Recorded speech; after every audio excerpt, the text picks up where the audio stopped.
ये जानना अहम है, जरूरी है कि सिद्ध कुंजिका स्तोत्र का पाठ किया कैसे जाएगा। फायदा तो होगा, लेकिन पाठ करने का सही सिस्टम क्या है, तरीका क्या है।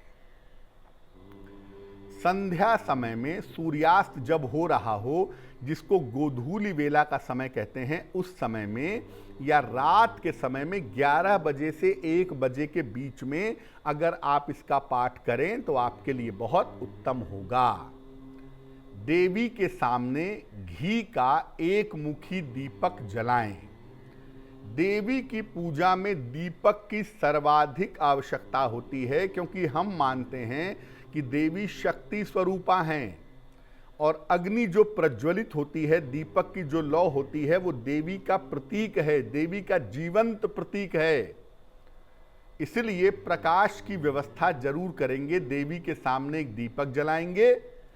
इसके बाद लाल रंग के आसन पर बैठें या अपने आसन पर लाल कपड़ा बिछा लें। अगर आप लाल वस्त्र धारण कर सकें तो और भी ज्यादा उत्तम होगा। इसके बाद देवी को प्रणाम करके संकल्प लें कि हे भगवती, हे माता, मैं सिद्ध कुंजिका स्तोत्र का पाठ करने जा रहा हूं या जा रही हूं। मेरा विवाह जल्दी हो जाए, मेरा स्वास्थ्य बेहतर हो जाए, मुझे धन संपन्नता की प्राप्ति हो, जो भी आपकी कामना हो वो कहिए। इसके बाद कुंजिका स्तोत्र का पाठ करना शुरू करिए। जो कुंजिका स्तोत्र का जो भी साधक पाठ करता है, नवरात्रि में तो वैसे हर व्यक्ति ही करने की कोशिश करेगा, लेकिन नवरात्रि के बाद भी जो कोई कुंजिका स्तोत्र का पाठ करता है वो बहुत पवित्रता का पालन करेगा। प्याज, लहसुन, मांस, मदिरा इत्यादि का प्रयोग बिल्कुल नहीं करेगा।